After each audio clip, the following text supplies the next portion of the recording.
համացանցում տեսա մի կարծիք, մեր հայրենակիցներից մեկ ասում էր, ահա, մանդատի համար էր այս ամենը։ Սիրելի հայրենակիցներ, մանդատը մեզ ինչ ա տալիս, ինձ ինչ ա տալի, իմ ընկերներին ինչ ա տալիս, բացի պայքարից, բացի պրոբլեմներից, ամենամեծ ճնշումով պրոբլեմներից ինչ ա տալիս մանդատը, հետաքրքիր ա, ասեք մենք էլ իմանանք էլի, վիրավորական ա, շատ վիրավորական ա այս մոտեցումը, այսինքն մենք մի տարի բոլոր պրոցեսների մեջով անցնենք, այս ամբողջ խնդիրների մեջով անցնենք, ձեր մոտ այն վստահությունը չլինի, որ մտածված ենք էսի անում, այդ մանդատը նշանակությունը մենակ պրոբլեմ ա,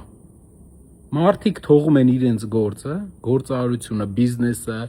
շատ մարդիկ իրենց մասնագիտությունը գալիս են, որ գնան նստեն, ինչ ա տալիս մեզ, մյուս բանը, երբ մեզ ասում են, մի ճանաչեք լեգիտիմությունը, եղբայրներ, ընտրությունից մեկ օր առաջ մի քանի 100 հոգի շտաբերից, այս մարդիկ օտարերկրյա կառույցների ծափերի տակ կալանավորեցին, ոչ մեկ ծպտուն չանեց, ինչ լեգիտիմության մասին է խոսքը, իրենց կարտ բլանշ ա տված, որ իրենք Հայաստանը սարքեն աշխարհաքաղաքական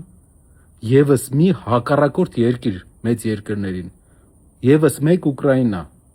դրա համար իրանք աչք են փակելու Հայաստանում լեգիտիմության հարցերի շուրջ, մենք էդի լավ գիտենք, մյուս հարցը, որ մեզ տալիս են, վայելեք մանդատները, սիրելի հայրենակից, այդտեղ վայելելու բան չկա,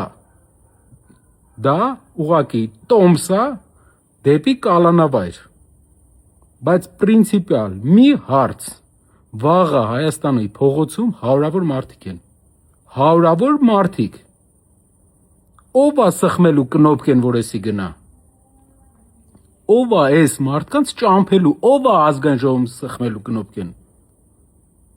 ՔՊ-ն ա գնալու սխմի, որ գնան, մեկ էլ տեսա ՔՊ-ից ինչ-որ մեկը,